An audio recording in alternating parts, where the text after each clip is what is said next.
Domantas Sabonis has to be the single most disrespected star in the NBA right now, to the point where he's putting up historic stat lines and still not making all-star rosters. Imagine being the first player in league history to average at least 19 points, 12 rebounds, and 5 assists per game and not get in. Oh wait, it happened to him twice in a row.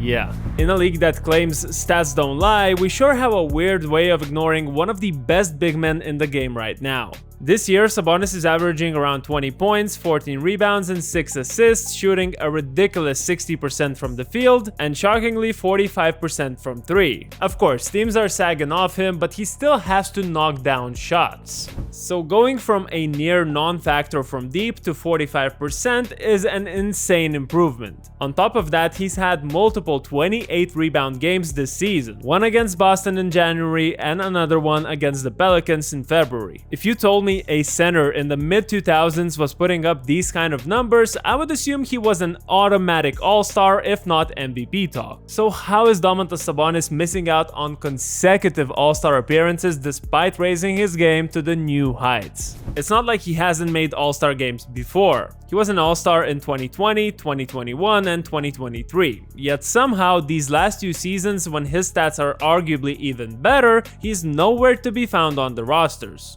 Part of me wonders if people are just taking him for granted. Another part thinks the NBA might have an out-of-sight, out-of-mind attitude towards him because he plays in Sacramento. It's annoying because, if anything, he should be rewarded for carrying the Kings to relevancy. Last year, they finished 5th in the West when the All-Star voting ended, and still it wasn't enough to push him in. That's where the logic around who gets elected and who doesn't just stops making sense. Some fans go, oh well, he needs to win more if he wants to get recognized. And then they'll ignore the fact that the Kings were literally winning more. The advanced metrics only make the snub more shocking. In a variety of categories, true shooting, player efficiency rating, rebound leaders, triple-doubles, Sabonis is near the top. He's 3rd in the league in overall efficiency rating, trailing only Giannis and Jokic, which means he's above guys like Shai Gilgeous-Alexander, who is the frontrunner in the MVP discussions. He also leads the entire league in rebounds with over 14 per game, which used to be a surefire ticket to an all-star nod,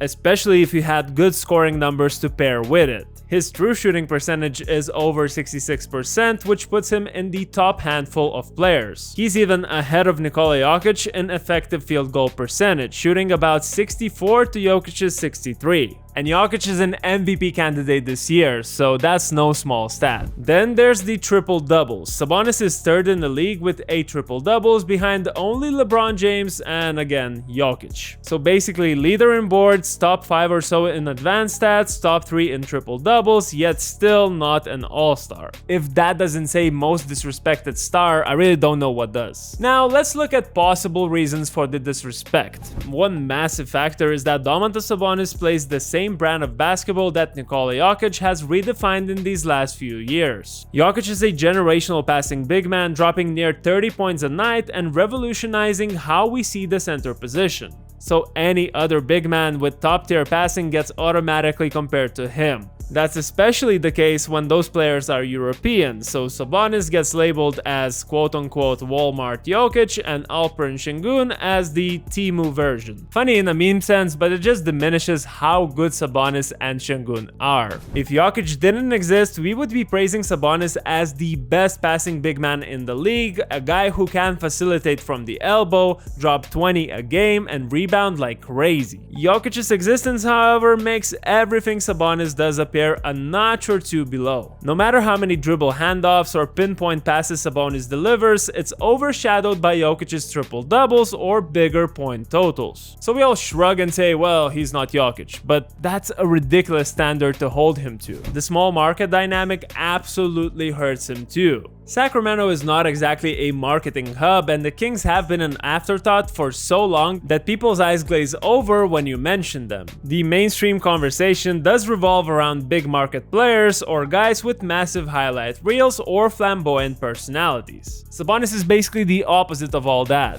He's not out here launching 10 threes a game like some modern big men. And he's not making himself the center of social media either. He's a quiet, methodical presence who racks up 20, 2014-6 like it's nothing. Unless you're an NBA nerd on Reddit who loves advanced stats, you might not realize how special that is. And even if you do watch him, his playstyle is more about fundamental brilliance. Perfect screens, slip passes, and a killer dribble handoff game. Some people point to the Netflix docu-series Starting 5, where Sabonis had a part that was quote-unquote the least entertaining. That might not matter for on-court performance, but it shows he's not exactly the next reality TV star. He's not the one to charm the fanbase with a flamboyant personality. Jokic also has this quiet personality, but his brand of quiet has turned into a comedic, I don't care about anything vibe that fans love because he's that good. Sabonis, on the other hand, is more in that Tim Duncan mold. Does everything right, rarely shows emotion, quietly puts up historic nights, and we label him boring. That boring label can absolutely steer casual fans away, especially if there's no constant highlight package either. The All-Star Logic fiasco is also a big part of it. Sabonis keeps hearing contradictory narratives. You need to be on a winning team, or your numbers need to jump off the page. He basically ticks both of those boxes, a near 60 win pace last year, plus monstrous stats, and still no invite. Then Anthony Davis gets hurt, another All-Star spot opens, yet it goes to someone else. People might rationalize it differently, but either way, Sabonis remains on the outside looking in. By now, it's more than just a coincidence, it's a pattern of disrespect.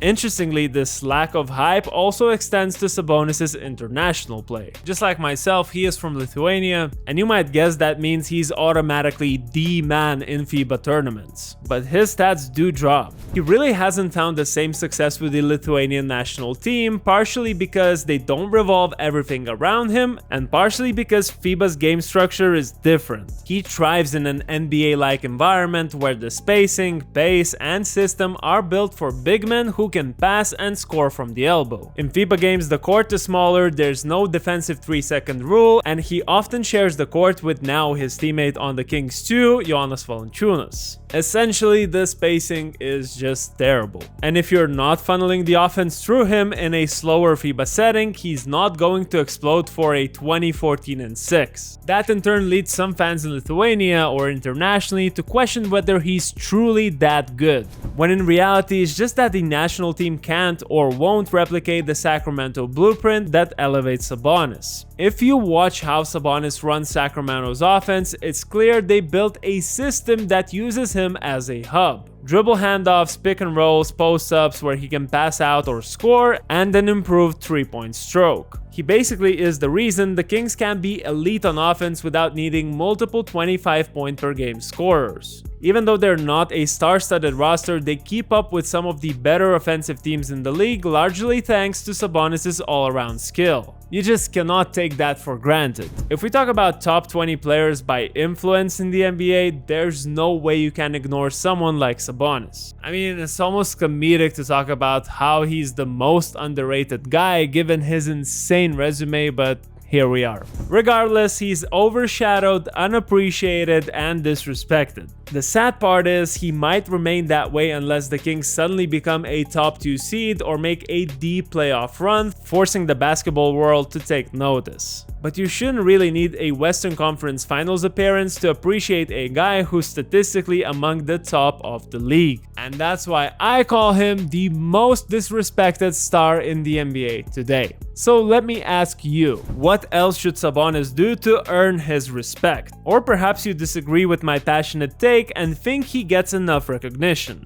Let me know in the comments below. Make sure to subscribe for more NBA content through an overseas lens, and I'll see you in the next one.